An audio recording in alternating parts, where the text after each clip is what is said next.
여기 목욕탕 이게 참 좋아요. 저 점심 때 여기 목욕탕 갔다 왔거든요. 그 반응 뭐지? 전혀 티가 안 나요. 감사합니다. 발음 필 때. 아니 목욕탕에서 이게 참 좋죠. 아시는 분도 계실지 모르겠지만 제가 알고 있기로 이 근처에서 제일 비싼 임대료가 이 건물이거든. 이 건물주가 이제 차도 엄청나고 기사도 있거든. 기사도. 근데 확실히 다르더라고요. 코로나 때 장사를 못했을 거 아니에요. 이 근처에 사시는 분들 아시죠? 여기 목욕탕 위에 찜질방도 있었거든. 아세요? 찜질방 있을 때는 제가 주중에 신호강이 많을 때는 여기 이용했거든. 와이프하고 막 하루 전날 가 있으라. 그러면 하루 전날 오면 이제 맛있는 거 먹고 찜질방에 가면은 찜질방이 여기 유명해가지고 사람이 많은 어느 정도로 유명하냐면 택시 기사한테 여기 가자고 하니까 약속 장소처럼 그 정도로 유명해. 찜질방에 이렇게 사람이 많은데도 불구하고 저는 엄청 편하게 잤거든. 새벽 2시쯤 돼가지고 깨가지고 주변을 둘러보면 주변에 사람이 아무도 없어요. 찜질방에 사람이 그래 많은데 자기들끼리 다닥다닥 붙어있고 코골이가 심해가지고 어디를 가든 편하게 잤거든. 아니 새벽 2시쯤 돼서 걔가 놀라가지고 깨보면 주변에 아무도 없어. 다 저쪽으로 가 있어. 내 주변만 둥그렇게 없다고. 감사한 일이지. 근데 여기가 이제 문을 닫았어요. 코로나 때 문을 닫았는데 확실히 있으니까 다르구나 싶었던 게 리모델링을 해버리더라고요. 찜질방 장부 해보셨어요? 찜질방 예전에 혹시 언니 안 해보셨어요? 요즘에는 찜질방이 없어서 장부해볼 일이 없어요. 다 망해버려가지고. 제가 알고 있기로는 찜질방 지금 부산에서 장사되는 데는 저는 아직 안 가봤는데 저기 신세계백화점에 찜질방 하나 있는 거. 거기 찜질방은 시간이 정해져 있다대. 시간이. 그래서 뭐 자고 이런 건 안 되는가 봐. 그리고 광안에 수월도 장사해요. 장사하고 있어요. 제가 예전에 법인에 월급쟁이로 있었을 때 그 광안에 수월도 관리하고 있었거든요. 업체였는데 찜질방 잘 되는 데가 있었는데 다 망해버리고 다른 걸로 리모델링 하려 해도 찜질방 그 철거하는데 비용이 몇 억씩 들어요. 막 동굴처럼 꾸며놓은 거 이거 철거하는데. 그래서 다른 업종으로 변경하는 것도 쉽지도 않고 막 그렇더라고. 근데 이제 개인 사업자든 법인 사업자든 간에 철거할 때 드는 그 인테리어 원상복구 비용 있죠, 그죠? 경비 처리됩니다. 송금으로 인정되고 그리고 저 필요 경비로 집어넣어지고 소득세법이 먼저 법이 들어왔고 반응이 괜찮았던 것 같아요. 그래서 법인세법에도 이제 들어왔어요. 그 지원해주는 그거는 소상공인 시장진흥공단에서 하는 거. 그런 거 지원해주는 거 그 업체 이제 혜택 받은 거 보신 적 있으세요? 지저분한 일들이 생겨요. 그런 거 보신 적 있죠? 배업하는 소상공인들 배업 지원금이라 해가지고 소상공인 시장진흥공단에서 국비를 도와준다고 인테리어 그 철거 비용을. 그러면 이제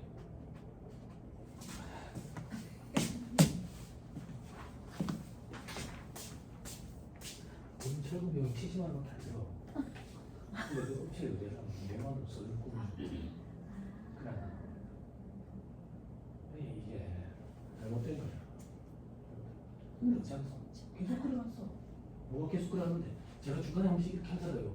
혈압이 올라서 그런 게 아니라 제가 몸이 아파가지고 그랬을 때 여기 구두하는 이게 근육을 좀 다쳐가지고 그래서 계속 이렇게 푼다고 이렇게 하는 거거든. 집에 가면 이제 와이프 엄청 잘 준다 했잖아. 죽을까 싶어가지고 죽을까 싶어가지고 돈 안 벌어도 텐데 옆에 가만히 있어야겠다고. 죽으면 안 돼. 죽으면 안 되죠. 예전에 요 관리할 때 그 당시 예전에 일자목 있어가지고 그 잠이 앉지를 못했어요. 통증이 심해요. 통증이 얼마나 심하냐면 자다가 뒤척이다가 일자목이 탁 서잖아. 거북목이잖아. 비명도 안 나와. 이래.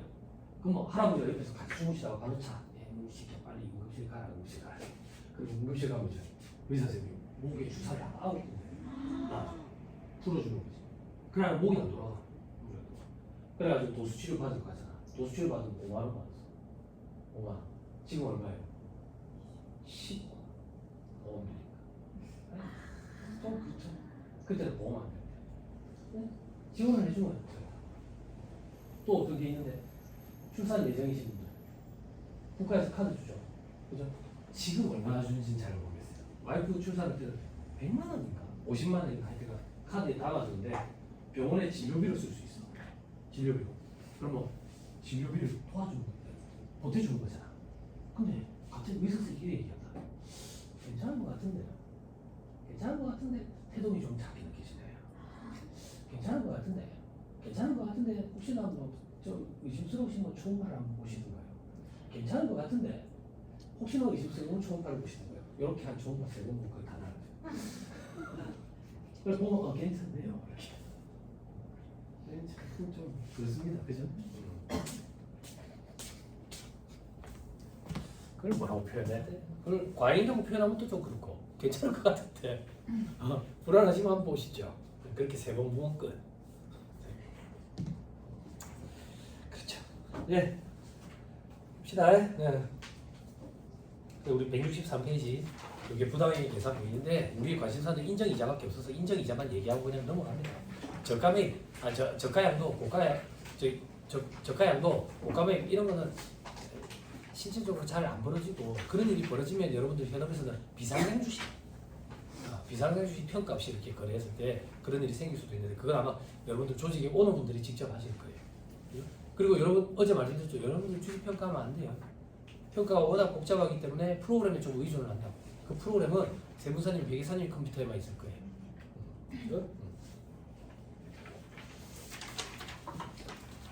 자, 다음 페이지 시가 있죠? 시가 평가가 원칙 넘어가죠.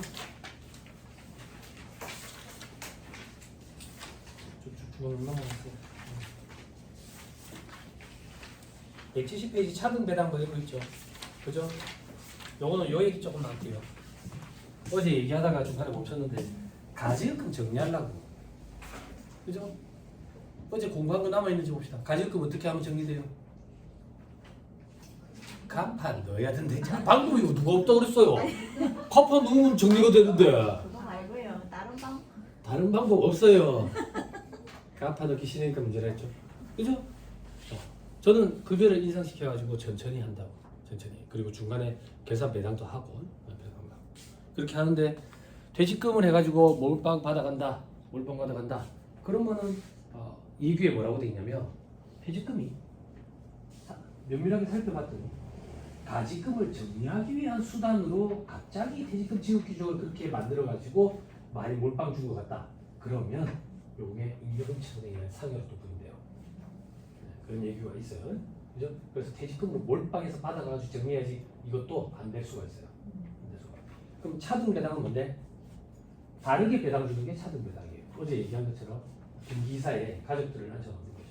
그래가지고 배당을 이렇게 선언하고 나는 배당을 포기하고 가족들이 배당을 추가로 더 받아가고 그럼 내가 포기한 배당을 가족들이 받아갔으니까 내가 포기한 만큼 가족들이 더 받았네? 증세 과세 문제가 생겨. 근데 배당을 받았으니까 소득세 과세 문제가 생길 거 아니야. 과거에는 소득세 과세 문제가 생기고 신경을 안 써도 됐었는데 법이 개정을 일으켜가지고 소득세는 소득세대로 내고 증여세는 또 증여세대로 내요. 물론 이중과세 조정 때문에 차감해주는 부분이 있어요. 아무튼 제가 드리고 싶은 얘기는 이제는 재미가 없어요. 이런 방법이. 이런 방법이. 그래서 차등 배당은 볼 필요도 없어요. 그리고 또 어떤 방법이 있는데 어제 말씀드린 자기주식 진행하는 거. 자기주식 진행하는 거. 자기주식이 도대체 뭔데? 여러분들이 우리 회사의 주주들이에요. 여러분들이 우리 회사의 주주들이라는 얘기는 여러분들은 저한테 돈을 주고 우리 회사 주식을 사서 갖고 있어요. 회사인 제가 여러분들한테 돈을 주가지고 주식을 다시 사와서 들고 있는 거. 이게 자기 주식이에요. 사와서 소각장에서 부태어서 없애버리면 감자. 들고 있대. 이게 자기 주식이에요. 자기 주식. 그럼 이걸 왜 들고 있는데? 회사는 무슨 돈이 있어 주식을 사오겠어요? 여태까지 쌓여있는 이익잉여금을 가지고 사오겠죠. 누구한테 사오겠어요? 대표이사랑 가족들, 최대주주 가족들, 특수관계인들. 그러면 대표이사와 특수관계인들은 세부담 없이 회사의 이익잉여금을 갖고 가게 되죠. 그죠? 물론 지분 비율을 조정하면서 경영권 방어를 해야 되니까. 근데 경영권 방어는 크게 신경 안 써도 되지. 왜? 비상장 주식을 어떤 정신 나간 사람이 사. 그죠? 그죠? 그런데 그런 문제가 생길 때도 있어요. 제가 예전에 몇 년 전에 진영에 있는 한 군데 업체였는데 경영권 방어하는 걸 좀 도와준 적이 있어요. 누가 회사 잡아먹으려고 하면 지분을 취득하기 시작해가지고 그래 그걸 한번 막아준 적이 있어요.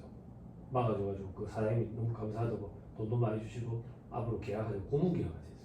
고문 계약하자 했는데 전화 와가지고 죄송하다고 뭐가 죄송한데요? 그러니까 그 교육권 회사 먹으려고 했던 그 사람이 자기가 데리고 오는 세무사를 쓰면 좋거든요. 자기가 거기서 일하겠다 이래가지고 미안하다.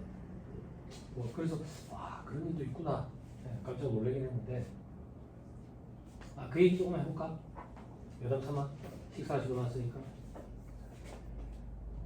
창립 멤버야. 이 사람이랑 둘이가 창립 멤버인데 나이 차이가 많이 나. 이 사람 나이가 되게 많아. 내가 실질적으로 해. 그래서 둘이서 도민을 이제 회사를 꾸려가지고 이렇게 장사를 해서 여기까지 궤도를 올려놨고 나이가 많잖아. 그래서 이제 경영일선에서 물러났어. 회장이라는 직함을 주고 경영일선에서 물러났다고. 경영일선에서 물러나고 지분은 어떻게 갖고 있었냐면 반반 갖고 있다가 거기 직원들, 오래된 직원들 있죠. 오래된 직원들한테 회사 지분을 나눠준 거야. 회사 지분을 나눠줬어. 그래서 제가 알고 있기로는 40, 나머지 20%를 회사에 있는 직원들이 이렇게 갖고 있었다고 나눠가지고 오래됐으니까. 그랬는데 여기 회장님이 돌아가신 거야. 돌아가시면서 자식이 둘이 있다고. 아들내미 둘이. 첫째가 별 볼 일이 없어. 두 번째는 돈을 잘 버는데 첫째가 직장생활하다가 떨리 났어. 명태로. 그런데 아버지한테서 지분 받은 거 있잖아. 그걸 동생한테 가서 딜을 치는 거야. 야, 니 보고 잘못하냐? 그 아버지가 물려준 그 지분 그거 내한테 좀 그렇게 넘기라. 그래가지고 사오고 회사에 직원들이 매수하기 시작한 거야. 그러면서 회사에 통보를 하는 거야. 다음 주 월요일부터 출근할 테니까 방 만들고 오라고. 회사에 발등에 불 떨어진 거야. 그러면 대표이사 입장에서는 이 직원들을 구슬려가지고 그 지분을 획득을 해야 50% 넘게 갖고 있어야지 경영권을 방어할 거 아니야. 근데 회사가 장사가 잘 돼가 알짜배기가 돼가지고 값이 비싸. 그래서 저한테 이제 컨설팅 의뢰를 해가지고 전체적으로 감자를 하셨다고. 전체적으로 감자를 좀 하고 감자 대가로 받은 돈을 그걸 가지고 지분을 좀 취득하는 형태로 그렇게 하셨다고. 그래가지고 사모님도 조금 중간에 집어넣고 뭐 이런 식으로 그렇게 해가지고 방어를 했어. 방어를 했다고. 그랬더니 이제 별의별 일이 많더라고. 협박을 하는 놈도 하나 생긴 거야. 어떤 놈이냐면 예전에 그 나이 많은 회장이 있잖아. 회장이 이제 그만두고 나가니까 이 사람 입장에서 좀 챙겨주고 싶잖아. 그래서 좀 챙겨준 거야. 비자금을 마련한다. 비자금을 마련해가지고 챙겨줬다고. 그때 비자금을 마련할 때 같이 마련했던 그 회계 담당자가 공교롭게도 어느 롯데 출신이야. 얘가 그만뒀는데 노름에 손을 넣은 거야. 사채를 끌어쓰고 돈이 급하잖아. 그걸로 협박을 하기 시작한 거야. 회사에. 그러면 대표이사 횡령이 그걸 협박을 하기 시작하면서 이게 그거랑 붙은 거야. 그래서 일단 벌이는 해야 되고 교역권은 방어됐고 그래서 상무직함도 나하고 망자가 나하고 그래서 알겠다고. 그래서 제가 걱정하지 마시라고. 교육권 방어했고 제가 관리해드릴 테니까 걱정하지 마시라고 이랬는데 연락이 와가지고 너무 죄송하다. 저들이 자기들 세무사 끼워넣는 조건으로 해야 하겠다. 그래 돼가지고 그런 경우도 있다. 무섭죠? 됐어. 그러니까 노름을 해가지고 빚을 해가지고 돈이 구하니까 돌아버리는 거지. 물불 안 가는 거.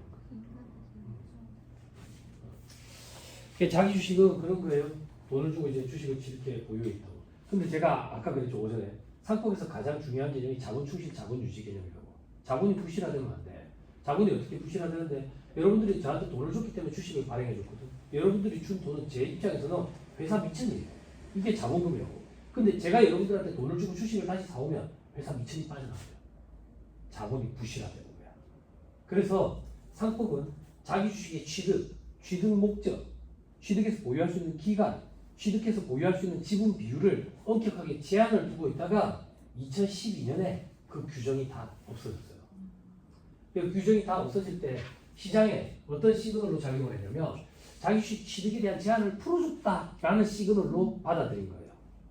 그래서 컨설팅 하는 사람들이 자꾸 사업주들을 찾아다니면서 회사 이익인정금 갖고 갈 수 있는 방법이 있습니다. 이렇게 컨설팅을 해가지고 지금 그 일이 많이 벌어졌어. 많이 벌어졌어. 그런데 몇 년 전부터 서울에서 강의하는데 국세청에서 법인들, 자기 주식을 보유하고 있는 법인들 전수조사를 하잖아. 전수조사에서 소명 안 한대. 뭐를 왜 보유하고 있는지. 그걸 소명을 제대로 못하면 대표이사 가지에 붙여야 돼. 그럼 왜 소명을 못하는데? 자기 주식은 어떻게 없애야 되는데? 재발에 돈을 받고 처분해야 돼. 돈을 받고 처분? 누가 사가는데 비상금 주식. 안 그래? 혹은 쓰레기장 가서 불태워서 없애버려야 돼. 소각해버려야 돼. 소각하면 의제배당 문제가 생겨. 과세가 된다. 그러니까 불도 못 태우고 팔도 못 하고 들고 있다가 특수하게 업무가 가지 붙여질 수 있다. 자기 주식인지 확인해 보세요. 됐나요? 그렇게만 얘기하면 돼요. 나머지는 얘기할 필요 없어요. 넘어가세요. 자, 176페이지, 177페이지 수익 금액이 돼 있죠.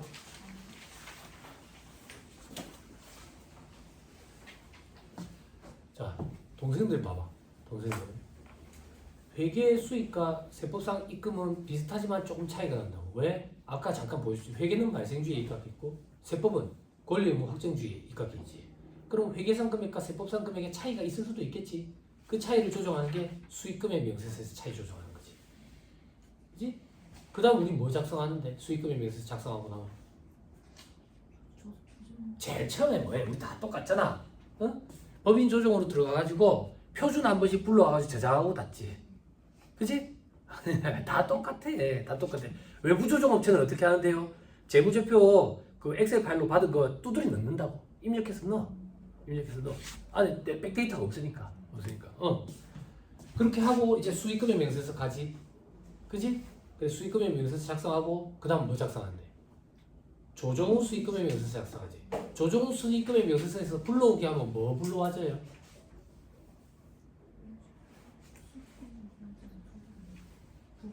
부가세 과표가 불러와지지. 그거 차이 조정하는 거지. 그래서 증감이가 가감이가 가감 이래가지고 거기에 뭐 항상 감해요. 간주임대료 그러겠지. 그지? 그거 질문해 볼라. 간주임대료를 왜 감을 해요? 수익금액에서 조정을 하면서 감을 한다는 얘기는 뺀다는 얘기지. 그러면 수익금액이 아니란 얘기인가? 간주임대료는 법인세법상 수익금액이 아니란 얘기예요? 입금이 아니란 얘기예요? 일 수도 있고 아닐 수도 있고 그건 무슨 말이에요? 뱀멜모호하게 노리는 거예요? 누가 그렇게 얘기했어요?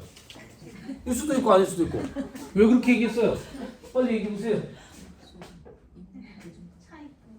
그렇지. 차입금 과다법인만 수익금액이 들어가는 거야.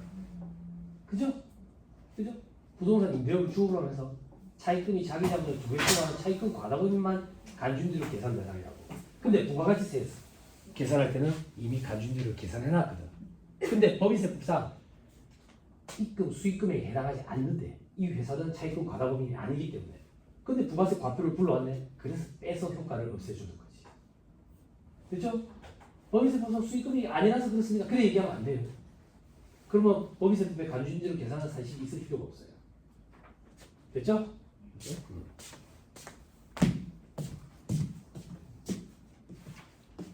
그것만 주업 범위가 좀 달라요. 우리 일반적으로 주업이라고 얘기할 때는 뭘 가지고 주업이라고 판단합니까? 함정 없어. 수익금액이 제일 맞는 게 주업이잖아. 그래 주업은 내년에 또 바뀔 수도 있잖아. 그치? 근데 간주임대료 계산 대상에 해당하는 부동산 임대업 주업 범위는 자산 규모를 가지고 따져. 자산 중에 부동산 임대업에 쓰는 자산이 반 이상이면 부동산 임대업 주업 범위로 봐. 거기만. 나머지는 전부 다 수익금액 기준. 자 넘어갑니다. 다음 페이지 자산 판매 손익의 기속 시기 돼 있죠? 그죠? 회계랑 일반적으로 똑같아요. 물건을 넘겨줄 때 인도 시점에 그죠? 다음 페이지 괄호 3번 매출 할인 애누리 장려금 돼 있죠? 동그라미 3번에 판매 장려금 요것만 좀 주의하면 돼. 아까 제가 판매 부대 비용이라고 얘기해가지고 주는 거 있었죠? 돈 200원 기억나요? 그죠? 그게 판매 장려금. 그것만 좀 주의하면 돼. 자, 그 다음 장결 판매 장기하루 판매 이거에 대해서 얘기하기 시작하면 한도 끝도 없는데 여러분들은 관심이 없더라. 왜 관심이 없는데? 현재가치 평가 안 하니까. 관심 없어. 명목가액 평가라서. 넘어갑니다. 거기 이연법에서 자산부채 계산 안 하는 이유가 중소기업 회계처리 특례 적용하기 때문에 그럴 거예요. 이연법에서 자산부채라는 게 생기는 이유가 손익계산서에 계산하는 법인세 비용이라 그리고 우리가 법인세 계산할 때 실질적으로 납부하는 총 부담세액이죠. 이 차이 때문에 이연법에서 자산부채라는 걸 계산을 하는데 중소기업은 이연법에서 자산부채 계산 안 하고 요번에 실질적으로 납부해야 되는 법인세액을 손익계산서에 법인세 비용으로 계산할 수 있거든요. 그래서 이연법에서 자산부채가 없을 거예요. 그래서 이 회사에 조금 더 땡기셔도 될 거예요. 이연법에서 자산부채가 있다더라. 자소서를 빨리 딴댔어요. 머리 아파. 여러분들 손익계산서에 법인세 비용 다는 거 보면 전부 다 그 납부세, 납부할 금액을 달잖아. 그죠? 그게 중소기업 회계처리 특례를 적용받기 때문에 그래요. 원래 그 금액은 달라. 같을 수가 없어. 같을 수가 없어. 그 두 개 금액의 차이가 이연법인세 자산부채야. 근데 중소기업은 이연법인세 자산부채 이런 거 추정할 만큼 전문적인 인력이 부족하니까 그냥 실질적으로 부담세액을 법인세 비용으로 계산해도 된다라는 게 중소기업 회계처리 특례 중에 하나예요. 그걸 적용받고 있어서 수월하게 하는 거예요. 수월하게. 자, 나머지 볼 필요 없습니다. 쭉쭉 넘어가서 이자 수익, 이자 비용 쭉쭉 넘어가서 임대료 손익돼 있는데 이렇게 넘어갑시다. 기타 손익의 기속식이 되어 있는데 기타는 볼 필요 없는 기타 쭉쭉 넘어갔습니다. 쭉쭉 넘어가니까 수익금액 명세서랑 조정원 수익금액 명세서 있죠. 이런 거는 관심이 있으신 분들 좀 화장실 갔는데 신문을 안 갖고 왔을 때 좀 보세요. 그렇죠? 그래서 부가세 과표와 수익금액의 차이, 뭐 제일 대표적으로 간조공급 이런 거, 간조공급 이런 거는 부가세 과표에 들어가지만, 매출액은 아니니까, 매출액은 아니니까 수익금액에서 빠진다고. 수익금액이 들어가는지 여부는 이제 소득세 신고할 때 좀 짜증나죠. 정부에서 보조금 받은 거 이런 거 관련돼 가지고 어떤 보조금도 좀 들어가고 대부분 다 들어가는데 안 들어가는 것도 있고 막 이러니까 코로나 관련돼 가지고. 그거 말고는 볼 필요 없습니다. 197페이지에 있는 사례별 작성 요구령 해가지고 더하고 빼고 제외하고 포함하고 있죠. 여러분 요거는 조금 죄송스럽지만 보지 마세요. 요게 표현이 조금 애매모호하게 돼 있어요. 보지 마시고 기존에 하신 대로 하세요. 자, 다음 페이지 재고자산과 매출원가 돼 있죠. 그죠? 요거는 제 얘기 그것만 들으시면 돼요. 가무소실. 하나 먼저 다른 것부터 얘기하고 가무소실 얘기합시다. 재고자산에서는 토픽 두 가지만 얘기할 거예요. 여기 책에 보면 세법상 재고자산 평가 방법을 어떻게 선택해서 신고해야 되는데 신고 안 하거든요. 그래 변경을 할 때는 어떻게 해야 되는데 변경도 안 해요. 변경하지 마세요. 골목장. 그럼 여기서 어떤 문제가 있는데 어젠가 오늘인가 잔소리한 거 기말재고 어떻게 잡습니까? 그래 금액을 불러달라 하세요. 아시겠죠? 그죠? 저는 어떻게 하냐면 만약에 전화 통화를 했어 사장님이 금액을 불러주잖아. 그럼 제가 전화 말미에 뭐라고 얘기하냐면 사장님 방금 통화 내역 제가 요약해가지고 카톡으로 한번 보내드릴게요 그러고 그래 카톡으로 보내가지고 괜찮아. 응? 절대 이건 안 돼. 가닥기 했을 때 이 학원에 독특한 특징이 고시생들이 세부 공무원분들이 많았다고. 예, 그 중에 이제 저한테 강의 오래 들으신 분들이 계셨다고. 그분들이 저한테 조언이라고 해주신 말이 절대 사지 말아요. 절대. 그걸 뼈저리게 느꼈다고. 칠판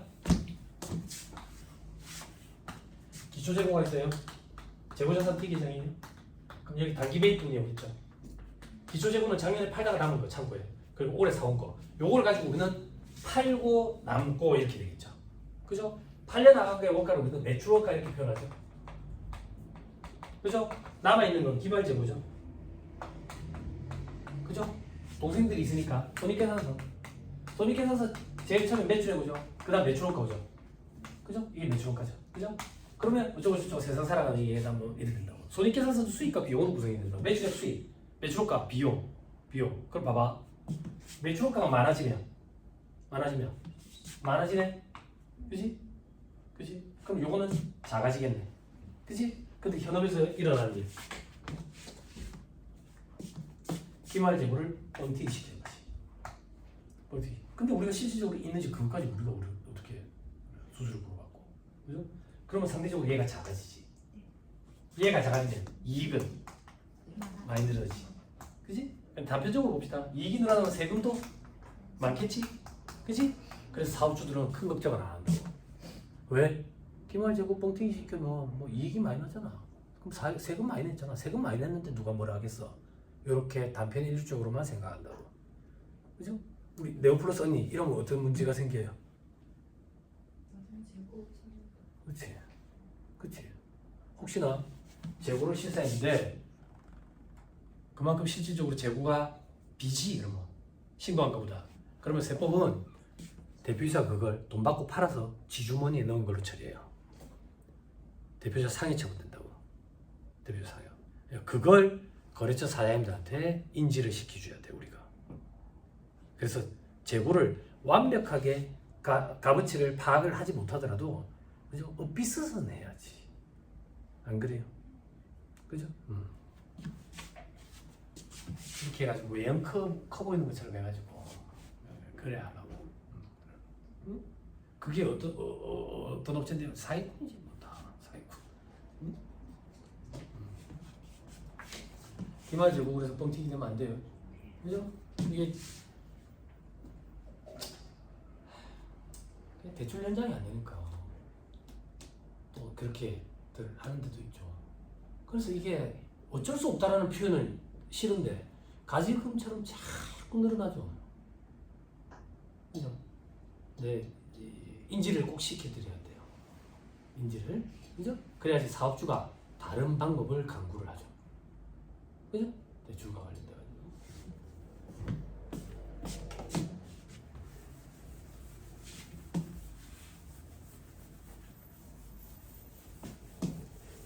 자, 하나 더 합니다. 하나 더는 뭔데? 이제 감모예요. 감모 소실. 우리 흔히들 사업체 사장들이 얘기하는 로스 났다 이러잖아. 그지? 로스란 건 돈 받고 팔았어요, 못 팔았어요? 못 팔았죠? 경비 처리라도 우리가 좀 해줘야지. 손해본 거니까. 실제 있었던 사례예요. 제가 예전에 관리하던 업체 중에 아보카도 직수입 업체가 있었어요. 거기가 금액이 제일 커서 해마다 그 얘기를 합니다. 그 당시가 어떤 당시냐면 그 시점이 벌써 제법 오래됐는데 아보카도 직수입 업체 우리나라에 개인 사업자 하나, 법인 사업자 하나 있을 때예요. 여기 사장님이 그 아보카도를 멕시코에서 직수입해와. 그때 제가 듣기로는 우리나라에 들어오는 아보카도는 전부 다 멕시코산이라더라고. 미국산이 있는데요. 그 관세 때문에 관세 회피하려고 미국을 통해서 들어와서 그렇다대. 전부 멕시코산이라대. 그럼 왜 그렇게 수입하는 업체가 없는데 일단 잘 몰라 사람들이. 그 당시에 이마트 이런 데 가면 이만한 게 한 2,800원 한 개에. 그리고 백화점에서 가면 한 4,000원씩 할 때. 그리고 거래처 사장이 그래도 자기가 아보카도 직수입하는데 세무사님 한번 드셔보세요. 검은 비닐봉다리에 한 10개 이렇게 담아다 줬다고. 그래서 저한테 이 아보카도 드셔보셨냐고. 처음 노래가 후숙을 시켜서 먹어야 되니까 겉이 검게 변하면 드세요. 그래가지고 와이프한테 얘기해가지고 겉이 검은 뭘 한다 그래가지고 겉이 검해졌을 때 칼을 넣는데 칼이 안 들어가는 거죠. 칼이 안 들어가죠. 다 식어라서. 그래가지고 과육을 씹었는데 처음 아보카도 먹었을 때 한 기억을 더듬어봐. 마가린을 입에 넣고 씹는 느낌이라고. 상한 줄 알고 다 버렸지. 그런 시절이 있었잖아. 그때 얘기야. 그때. 우리나라에 왜 그렇게 수입이 안 됐는지 봤더니 그 사장님이 해준 얘기라 가지고 믿거나 말거는데 아보카도가 과거 러시아 킹크랩처럼 마피아들이 관리를 했다네. 아무나 수입해 올 수 있지 않았는데 거기 사장님이 멕시코에 오래 살았어. 그래서 한국에 이제 들어오면서 이제 그렇게 이제 먹고 살아야 되니까 그래 한 거야. 그래가지고 아보카도를 수입해 왔는데 100만 원치 사가지고 패킹 작업해가지고 팔고 패킹 작업하는데 막 4,400원 정도 드는 거야. 그러니까 한 개씩 이래 낱개씩은 못 팔고 뭐 5개, 10개 이래가지고 그래서 재미를 제법 봤어. 재미를 제법 봐가지고 이 사장님이 추석 명절 앞두고 남의 돈을 빌려가지고 1억 5천만 원치를 사오는데 추석 명절 그 사이에 그게 싹 썩어버렸어. 창고 안에서. 그러니까 어설펐던 거야. 원가 상태로 보관하는 온도랑 후숙하는 온도가 다른데 그걸 착각을 한 거야. 그래가지고 창고쟁이랑 소송을 하니 많이 막 난리였었다고. 근데 우리 입장에서 해줄 수 있는 건 이제 감모소실 경비처리니까 1,000만 원치 정도 남긴다 하더라고. 그래서 사장님한테 연락해가지고 얘기했더니 산에 가서 다 갖다 묻었다는 거야. 여러분 그러면 큰일 나면 깜빡합니다. 큰일 난다고. 아이 사장님 제가 이거 경비 처리라도 해드리려고 그러면 증빙이 필요한데 안 그래도 세무사님 인터넷 찾아보니까 그런 말이 있길래 사진을 좀 찍어놨습니다 그러더라고. 사진으로 부족해. 사진으로 그게 1억 4천만 원인지를 어떻게 알아? 그지? 그래서 폐기물 처리업체 의뢰하는 게 제일 확실해요. 확실해. 그런데 그렇게 금액이 크면은 폐기물 처리업체 의뢰하지.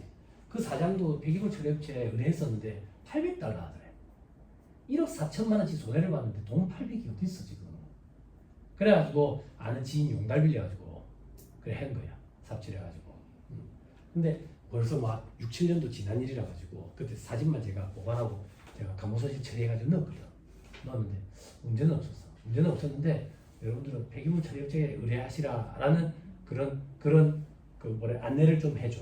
안내. 그럼 문제는 뭐냐면 이거야. 저도 뭐 딱히 방법이 마땅한 방법이 떠오르진 않는데 커피 로스라는 거. 커피 로스라는 거.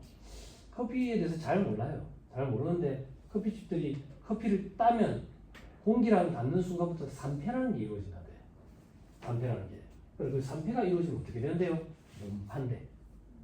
향이 날아가 버려가지고. 그러니까 장사가 잘 되는 집은 커피 원두 회전이 빠르기 때문에 산패가 이루어지기 전에 팔기 때문에 계속 신선하고 장사가 안 되는 집은 계속 산패가 나요. 계속 장사가 안 된대. 그렇대. 그렇게 로스하는 거. 이런 것도 감호소식 처리하면 되는데 사진이 조금 그래. 사진이 조금 그래. 그러면 어떻게 하면 좀 좋은데? 어떻게 하면? 그 커피숍들 보면 커피 원두 매입하면 호스기에 매입자가 다 있어요. 얼마치, 몇 킬로, 몇 얼마치 이런 거. 요거 가지고 판매할 때 어느 정도씩 뭐라 해야 되지? 이렇게 사용하게 되는지 그걸 가지고 대략적으로라도 조금 증빙을 만들어 놓으면 그래도 우리 입장에서 감호소식 처리할 때 조금 더 낫지 않을까? 아니 커피 있잖아 막 아메리카노 이거 한 개 만들 때는 원두 몇 개 정도 들어가 몇 그램 정도 들어가고 그래서 한 달 기준으로 따졌을 때 얼마 정도 팔면은 몇 킬로 정도 되고 매입 자료도 완벽하게 다 있으니까 그렇게 해가지고 자료를 만들어주면 우리 입장에서 감호소식 처리할 때 조금 도움이 안 되겠어요. 아무튼 제가 드리고 싶은 얘기는 감호소식은 법인세법상 소급으로 인정이 돼요. 소급으로 인정이 돼요. 다만 이제 혹시나 법적 증빙을 요구하면 그 증빙을 갖춰야 되는 거. 그런 걸 조금 갖춰놓으면 좋겠다. 사진으로는 요즘 좀 불안하다. 자, 재고자산은 그 정도 얘기합니다. 넘어가세요.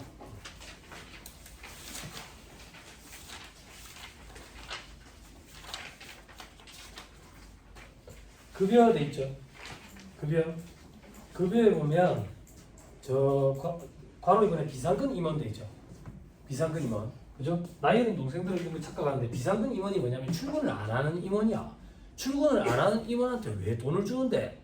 돈 줍니다. 그럼 그거 소금으로 인정해 주나요? 소금으로 인정해 줍니다. 인건비로. 아무 상관없어요. 고문 이런 사람들, 고문 직책 이런 사람들 비상근 임원으로 법인세법상 인건비 소금으로 인정해 줍니다. 그럼 위에 있는 건 뭔데? 위에 있는 거 지배주주와 특수관계 임직원 이렇게 돼 있죠. 그죠? 이런 경우는 극히 드물죠. 그럼 우리는 뭘 주의해야 돼요? 주의라기보다 우리에게 선택권은 없는데 안내를 해주는데도 잘 안 되는데 어떤 거? 대표이사 아들이 직원으로 있죠. 그죠? 대표이사 아들은 뭐 하는 사람인데 고시생이에요. 그죠? 근데 직원으로 등재돼가지고 월급을 받고 있죠. 그죠? 우리 얘기해 줘야 돼요. 사업장 지도점검 나올 수 있다고. 응? 사업장 지도점검 세무조사를 연기됐으면 좋다고. 시대가 어떤 시대인데 아직도 그런 데 있죠. 그죠? 눈을 안 피해도 돼요. 그래서 지금 바로 주사 그런 거네. 고발해버려야지. 그 정도 부지런 들지 않아요. 저도 못 봐요. 저도 관심 없어요. 안내해 주세요. 그죠? 시대가 어떤 시대인데.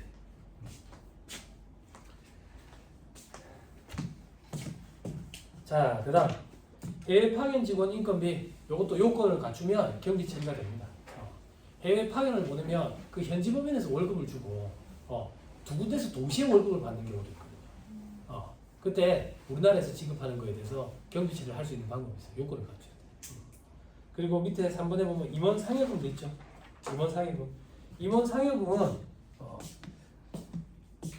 너무 많이 주면 송금불사입돼요. 송금불사입돼요. 그래서 보니까 뭐 법인이 임원에게 지급하는 상여금 중에서 정관, 추총, 사원총회, 이사회 결의에 의해서 결정된 급여 지급 기준에 의해서 지급하는 금액을 초과해서 지급했다. 그러면 송금불사입 된다고. 됐어요? 근데 여러분 한번 생각해봐. 정관, 추총, 사원총회, 이사회 결의 때 임원의 입김이 안 들어가겠어.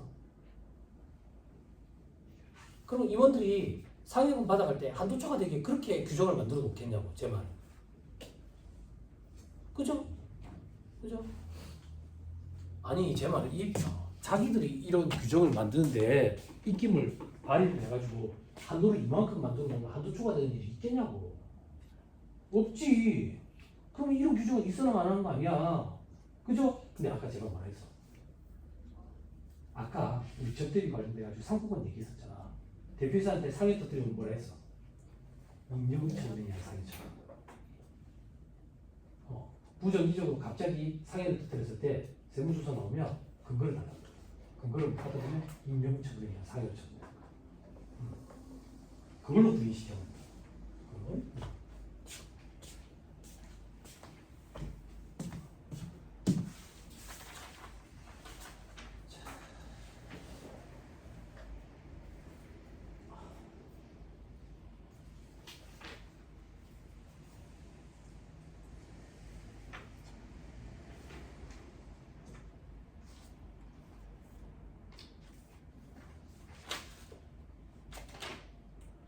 조금만 읽어볼까요, 우리? 조금만 읽어보면 205페이지 한번 보세요. 205페이지 보면 임원 상여금 인정 여부도 있죠. 그죠? 인정한 사례에 대표이사에게 주총을 통해서 보수 지급 한도 내에서 지급된 금액에 대해서 사회통념상 과다한 비용으로 보아 송금 부인한 처분은 부당함. 그러니까 이 결론은 뭐냐면 사회통념상 타당한 범위 내니까 인정을 해줘야 된다, 그 얘기야. 그럼 사회통념상 타당한 범위 내가 얼만데? 그런 게 없는 거야. 응? 그런 게 없다고. 밑에 이런 건 여러분들이 좀 읽어보시고요. 그리고 저 밑에 3번 있죠. 3번에 동그라미 1번 한번 읽어드릴게. 청구법인의 대표이사가 작성한 확인서, 청구법인의 정관 등에 따르면 청구법인이 상여금과 관련해서 정관, 추총, 사원총회, 이사회 결의에 의해서 결정된 급여 지급 기준을 갖추고 있다고 보기 어려운 점. 청구법인이 상여금을 지급 근거로 제출한 임직원 상여금 지급 안만으로는 구체적인 성과평가 지표, 평가 방법 등을 확인할 수 없고 그 결정 기준에 대한 합리적 설명이 부족한 점 등에 비추어 쟁점 임원 상여금 등을 송금불산입한 처분은 달리 잘못이 없는 것으로 판단돼. 그죠? 말이 어렵죠? 그죠? 잘했다 그 얘기예요. 잘못이 없다 이래. 잘했다 그 얘기예요. 그죠? 부인시킨 걸 잘했다 그 얘기예요. 요걸 읽어보면 어떤 느낌이 드냐면 한 가지 지급 기준만 가지고 판단하는 게 아니라 전반적인 사항을 다 살펴보겠다 그 얘기예요. 지급 기준에 있다고 해서 무조건 인정이 된다. 그런 건 아니다 그 얘기예요. 됐어요? 그죠? 그리고 여기에 지금 없는데 또 얘기해 보면 그런 거 있어요. 상여금이 뜬금없이 상여금이 주어진 거야. 얘가 회사에 성과를 낸 적도 없어.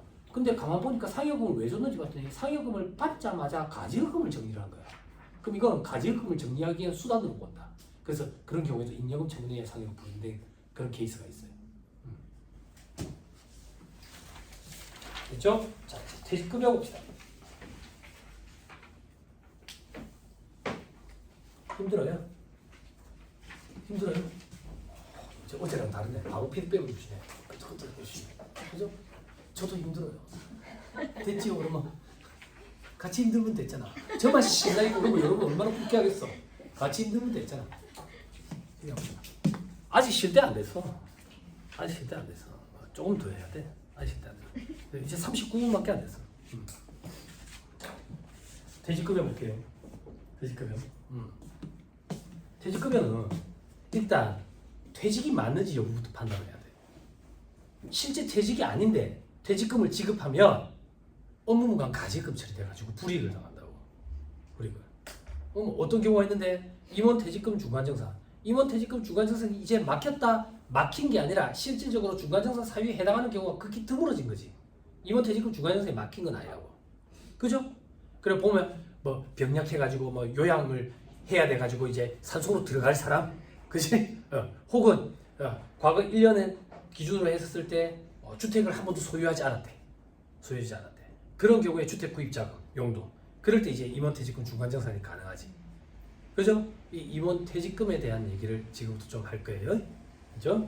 자, 임원퇴직금은 한도를 갖다 대가지고 한도 초과되면 송금불산입 상여처분돼요. 그러면 세무사님 왜 임원에 대해서만 그런 불이익을 주고 직원에 대해서는 그런 불이익을 안 줍니까? 직원은 그런 일이 없어요. 많이 주는 일이 없어요. 있던데요? 예규가 하나 있긴 있어. 어떤 예규인데요? 지배주랑 특수관계에 있어. 그 퇴직금이 동종직이 있는 사람보다 너무 많은 거야, 과도하게. 그건 부인되지. 지배주와 특수관계에 있는 직원이래. 그 직원은 회사를 이제 놀러 다니듯이 다닐 거 아니야. 방금 그 얘기는 취소할게요. 수긍이 빠릅니다. 취소. 그런 직원이 요즘 있겠습니까? 제가 예전에 직장생활 할 때는 회사에 진짜 놀러 다니는 직원이 한둘씩 있었어요. 명품을 막 치렁치렁 거치고. 그럼 사람들이 저한테 얘기해 주는 거야. 놀라지 말라고. 왜요? 주식 터졌다고. 주식 터져서 회사 그만 부업처럼 되긴다고. 무슨 주식을 그렇게 사셨는데요? 아시아나항공인데 대한항공 주식을 사가지고. 그때 막 그런 얘기 했었거든. 그때 한참 리먼 브러더스 사건 터지면서 미국발 세계 금융위기 왔을 때 환율이 막 치솟았다고. 그래가지고 비행기 회사들은 다 리스라 가지고 부채 비율이 확 늘었어. 확 늘었다고. 그래가지고 대한항공이 그때 한 주당 32,000원까지 떨어졌어. 그래서 사람들이 대한항공 주식을 막 사는 거야. 아시아나항공 주식을 안 사고 아시아나항공 주식은 식권 한 장값이었어. 식권 한 장값. 그랬는데 나중에 대한항공 주식이 8만 원 막 치더라고. 아시아나항공 주식은 그대로 식권 값이야. 아야. 잘됐다라는 얘기는 아니에요. 독점은 절대 안 돼요. 근데 대한항공 한번 살펴보세요. 저는 좀 걱정스러워요. 썩은 걸 먹으면 배탈이 나요. 썩은 걸 먹으면 배탈이 난다고. 좀 걱정스러워요. 썩은 걸 먹는 것 같아서. 근데 에어부산은 알짜배기예요. 알짜배기니까 빨리 팔겠죠. 형 있잖아. 뭐 배탈이 났나?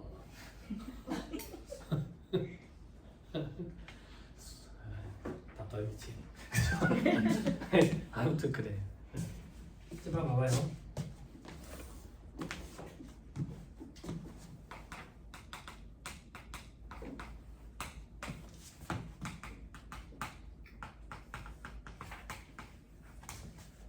법인의 대표이사가 퇴직을 해요. 그럼 뭐부터 판단해야 된다? 현실적인 퇴직이 맞는지 여부부터 판단해야 되는데 퇴직이 맞대.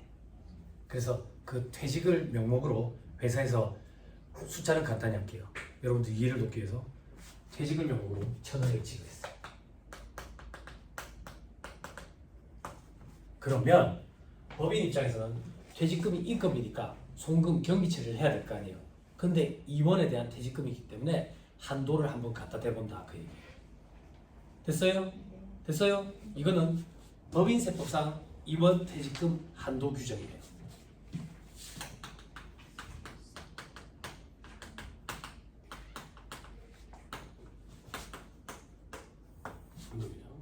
한도는 1순위, 2순위, 순위가 정해져 있어요. 정관이라든지 퇴직금 위임 규정이 있어요. 위임 규정 상금액이에요. 이것도 뭐 구체적으로 들어가면 복잡해요. 이 위임 규정도 위임을 할 때 주총에 의한 위임이어야지 이사회 결의로 인한 위임은 퇴직금 위임 규정이 없는 걸로 봐버리고 그래요. 아무튼 좀 복잡해요. 복잡한데 정관이나 퇴직금 위임 규정상 금액 요 금액을 초과해서 지급을 하면 한도 초과된 금액은 송금불산입하고 상해 처분된다고. 됐어요? 퇴직금 위임 규정 다 있어요. 회사마다. 근데 만약에 이 규정이 없으면 어떻게 되는데 2순위, 산식에 따른 금액으로 계산을 한다고. 그죠? 대우사님 이거 규정 다 있어요. 다 있다니까. 그럼 이순위를 뭐 한다고 살펴봐요. 조금 이따 여기랑 비교하려고 한번 살펴볼게. 만약에 이 규정이 없으면 이순위에 따르는데 이순위는 산식이 퇴직 전 1년간 총급여 요거에 10분의 1을 곱하고 그리고 근속연수로 곱해요. 근속연수 연습 한 번만 해보면 이 임원이 올해로 20년 6개월 5일 일했다고 가정해볼게. 20년 6개월 5일 일했어. 근속연수는 월할 계산하거든. 월할 계산. 너네 잡으라다. 아이 저 자식 때문에 내가 안구건조 쫑하겠다. 너 때문에 안구건조 쫑하겠다. 잠깐 감았다. 잠깐 아니라고. 3초 이상 지속하면 안 돼. 눈을 3초 이상 감으면 안 된다고. 별명이 애정남이라 했죠. 애매한 거 정해준다고. 정해줍니다. 눈을 감는다고 해서 도망간 남자가 절대 돌아오지 않아. 이걸 열심히 듣고 공부를 열심히 하시잖아. 그러면 전화가 와. 누구세요? 난데 잘 지냈어? 꺼져 똥차야. 벤츠 탈래 이렇게. 응? 그 전화를 위해서 우리는 열심히 공부하는 거예요. 응? 실제 경험담이에요. 전화가 왔었어요. 전화가 우웅 하는데 모르는 전화번호인데 소름 돋을 때 있잖아. 여보세요? 아 오빠 난데 누구세요? 소식 들었어. 축하해. 합격했다며 축하해. 고생 많았어. 나 정말 고생 많이 했어. 고생 많이 해가지고 내가 열심히 노력해서 내가 합격을 하니까 내가 기분이 좋다. 서울 안 올라가? 올라가는데 왜? 한번 볼래? 왜? 시간 없어? 시간 있는데 볼 생각은 없는데? 꺼져 똥차야. 벤츠 요즘 부자 아니지? 포르쉐 탈래? 이렇게. 그 전화를 위해서 고시공부 기간을 내가 버텼다. 졸지 마시라 그 얘기예요. 이런 얘기 해주면 눈이 똘망똘망하다. 원래 눈이 작은데 첫 시간에 눈이 안 그랬어요. 20년 6개월 5일 월할 계산해 봅시다. 20과 12분의 이런 것도 알아야 여러분들이 계산 산식 보고 검토할 수 있어. 여기는 6이야. 버림이에요. 버림. 25일인데 6이라니까 버림이라니까. 세법은 반올림 이런 거 없어. 반올림은 옹림이 성나정이잖아. 그런 거 없어 세법은. 됐죠? 퇴직전 1년간 총급여는 어떤 게 들어가는데요? 듣고 올리세요. 여러분들 이런 거 계산할 일자는 없을 거니까. 송금불사일 때는 인건비 그리고 인정상여 이런 건 배제돼요. 저기서 배제돼요. 그리고 직무발명 보상금이라고 부르는 거 이런 것도 배제돼요. 그리고 소득세법상 비과세되는 것도 배제돼요. 그죠? 여러분들 뭐 소득세법상 인건비 근로소득 중에 비과세되는 거 관심 있는 거 뭐 2개밖에 더 있어요. 그죠? 얘기해 주세요. 식대 얼마? 20. 야 요즘 사람이네. 10만 원 이럴 줄 알아. 20만 원. 그죠? 20만 원. 밥값이 너무 비싸. 김밥이 4,400원 하는데요.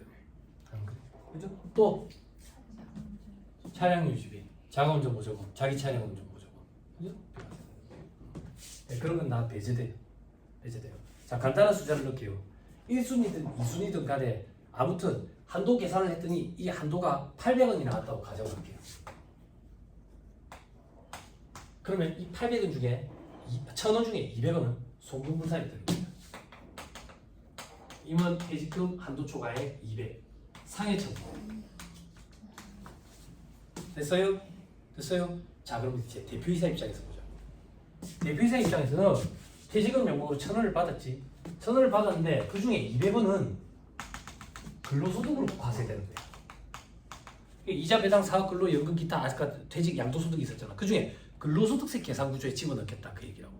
나머지 800만 퇴직소득세 계산 구조에 집어넣을 건데 소득세법에도 임원 퇴직소득 한도 규정이 생겼다고. 그래서 여기서 한도를 재차 갖다 댄다고.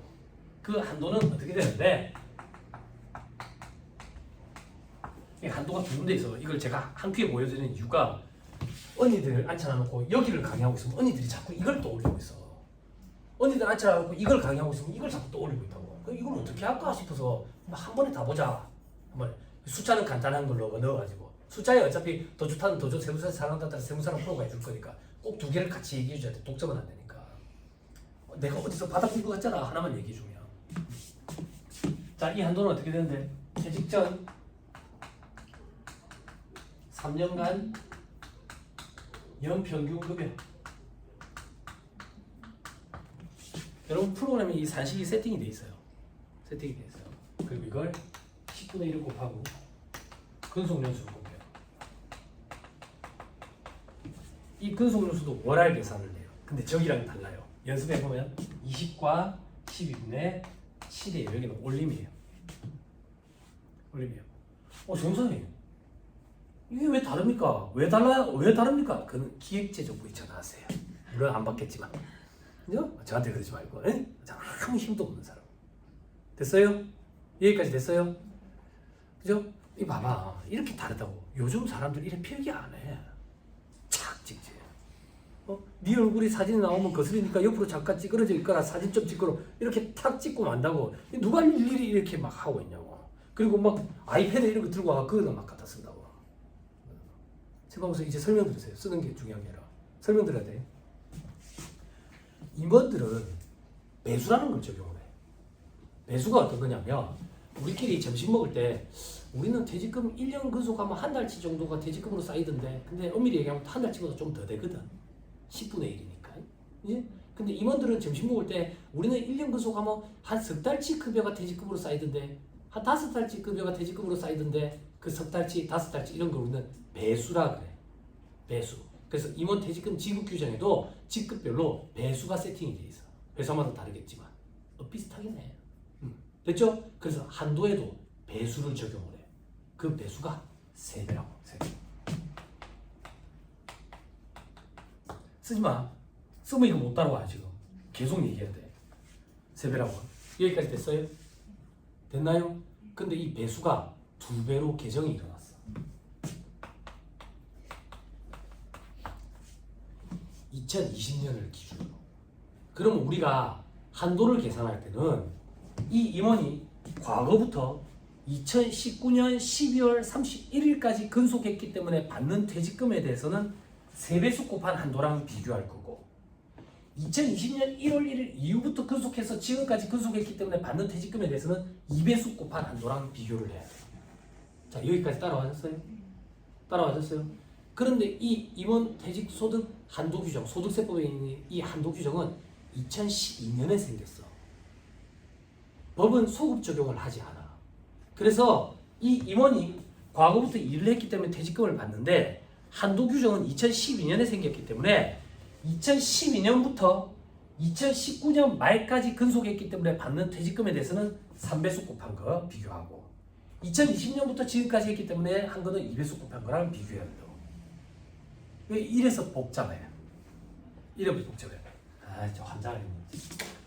그럼 2012년 1월 1일 이후부터 2020년 1월 1일 이후부터 그런 거 어떻게 계산하는데요? 월할로 하면 돼. 월할로 쪼개면 된다고. 총 뭐 몇십 개월, 몇십 개월 중에 몇십 개월 이런 식으로 쪼개면 돼. 그걸 못 하겠다. 도주타는 도주 세무사에서 사용한다. 세무사로 프로가 월할로 쪼개준다고. 그럼 세무사님 우리는 할 게 없겠네. 아니 여기 사람 손이 타는 데가 있어. 그래서 이걸 하는 거야. 사람 손이 뭐가 타는데요? 세법이 선택권을 줘왔어. 2012년에 임원 퇴직금 한도 규정을 만들면서 출구를 조금 열어줬다고. 어떤 출구를 열어줬냐면 그때 시장에서 어떻게 사람들이 받아들였냐면 야 임원 퇴직금 한도 규정이 이제 생긴다더라. 그럼 이제 퇴직금도 많이 못 받아가나 봐. 많이 못 받아가나 봐가 아니라 퇴직금 중에 일부는 즉 한도 초과한 건 근로소득세 계산 구조에 넣어서 세금 계산을 하겠다는 얘기야. 못 받아가는 게 아니라 이번 퇴직금 한도 규정이 생겼으니까 한도만큼만 받아가세요. 절대 그렇게 그만 안 둬. 몰빵해서 조금이라도 더 받아가고 싶어 하지. 그죠? 그래서 세법에서 어떤 출구를 열어줬냐면 2012년에 임원 퇴직금 한도 규정이 생겼잖아요. 그지? 혹시나 너 그 회사에 2012년에 한도 규정이 생기기 전, 즉 2011년 말까지 근속했을 때 퇴직금은 이렇게 계산한다라는 규정을 별도로 두고 있으면 그걸 적용해도 된다라는 선택권, 출구를 열어줬다고. 그래서 회사들이 대부분 다 2011년 말까지 근속하면 퇴직금 계산은 이렇게 한다라는 규정을 대부분 다 만들어놨다고. 어떻게? 거기에 몰아넣는 거지. 그 기간 동안에 퇴직금은 한도를 안 갖다 대니까. 그치? 그래서 회사에 물어봐서 그 규정이 있다면 그거에 따라 계산된 금액을 그걸 우리가 찍어 넣어야 돼. 그거는. 그게 훨씬 더 유리할 거야. 그렇게 하면 퇴직소득세 계산 구조에 넣는 금액이 훨씬 더 많아질 거라고. 언니 퇴직해 보셨죠? 그죠? 퇴직할 때 그런 생각 하시죠? 퇴직금 요번에 나오는데 세금이 얼마나 될까? 세금이 그래도 요 정도는 되지 않을까라고 생각하고도 훨씬 더 적죠? 아니었어요? 훨씬 더 적어 퇴직소득세가.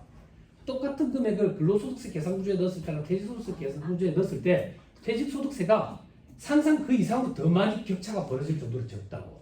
그래서 임원들이 세금 때문에 퇴직할 때 퇴직금 몰빵히 받아가고 싶어 하는 거야. 그래서 한도 규정이 생기고. 우리는 왜 그처럼 규정이 없는데? 옷 갖고 가니까. 주지도 않겠거니와. 그래서 그런 거야. 그래서 됐죠? 언니분들 요걸 좀 잘 정리를 했으면 좋겠어. 그러니까 한도 규정이 두 군데 있는 거야. 지급을 할 때 한도 한번 갖다 대고 받은 사람 또 한도 한번 갖다 대고. 그럼 간단한 숫자로 또 해보자고. 요거 한도를 계산했더니 500원이더라 가정해볼게. 500원. 그러면 이 중에 500원만 퇴직소득세 계산 구조에다가 넣고 나머지 300원은 근로소득세 계산 구조에 넣는다 그 얘기야. 됐어요?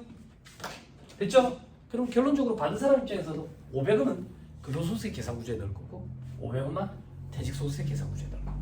즉 한도 규정이 생겼다고 해서 한도까지밖에 못 갖고 간다. 그렇게 생각하는 사업주도 이제 없다고. 근데 2012년에 한도 규정 생길 때는 그런 식으로 받아들인 사업주들이 제법 있었다고. 됐어요? 됐어요? 조금만 더 얘기할게.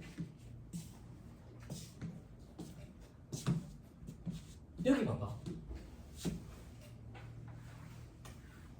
요게 대부분 다 있다 했지. 그지? 그지? 그래서 요걸 적용할 일은 거의 없어. 근데 이걸 제가 보여드린 이유는 저기 사실이랑 비교해서 보여주죠. 1년간 3년간 연평균이면 크게 들쭉날쭉 안 하면 비슷하겠네. 그치? 거기에 배수 적용하는 것만 다르네. 그치? 아니 그래 안 그래? 그치? 그러면 요게 대부분 다 있대. 그치? 근데 이걸 터무니없이 뻥튀기 시켜놓으면 임력요청에 의한 상여로 부인된다고. 그치? 그럼 어느 정도까지 해야 되는데 가이드라인이 없어. 없어. 그런 게 없다고. 그런데 카더라는 있다고. 카더라. 카더라. 서울 경기 쪽에는 7배수까지 하는 데도 있다 카더라. 부산 경남은 5배수까지 하는 데도 있다 카더라. 카더라는 있다고. 카더라.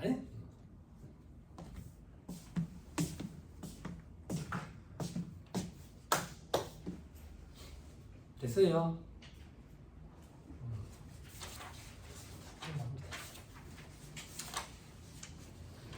요거 잠깐만 한번 보시죠. 참고 삼아. 212페이지라고 되어 있거든요.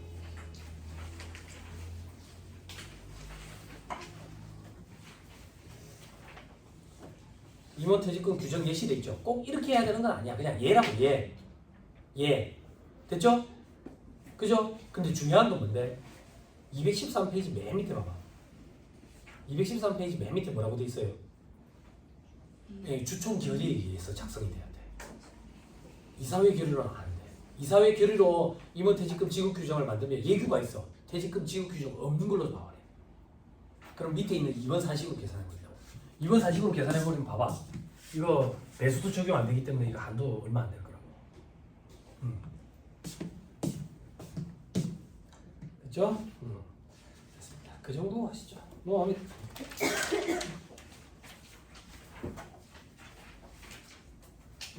다음 페이지 실무 포인트라고 돼 있죠.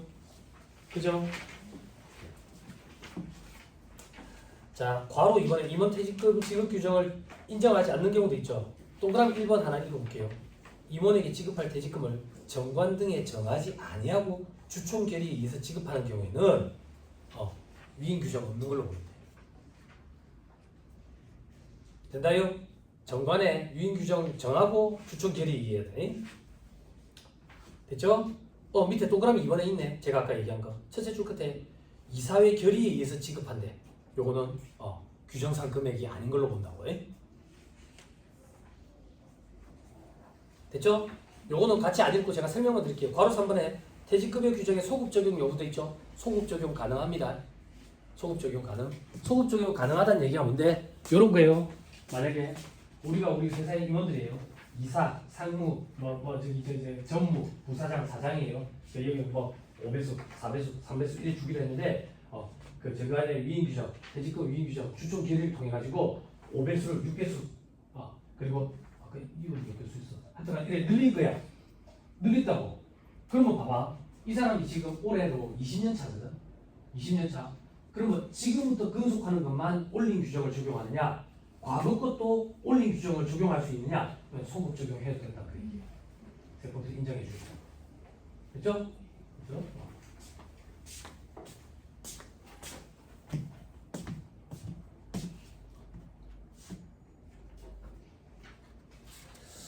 자, 하나만 더 볼게요. 215페이지 2번에 정관에 의한 임원 퇴직금 규정을 인정하지 않은 판례도 있죠. 그래, 동그라미 2번 잠깐만 봐보세요.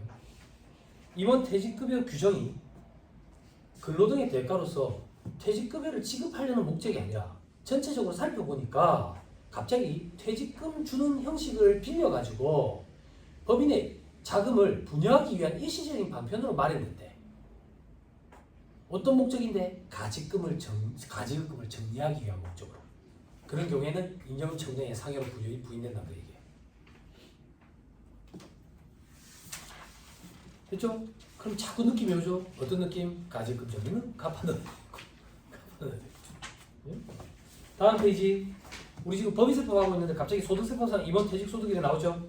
괄호 1번, 괄호 2번에 산식 있죠? 그죠? 그게 요거 제가 지금 보여드릴 거예요. 요거.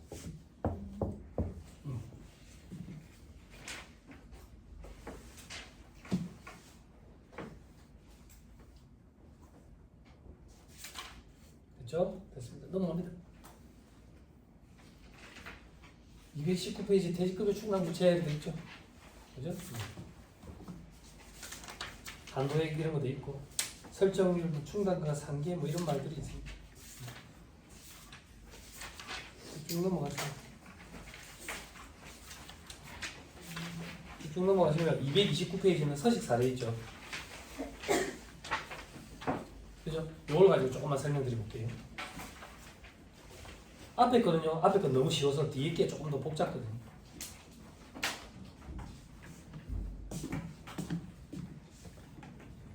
좀 쉬었다 할까요? 그럴까요? 좀 쉬었다 하죠.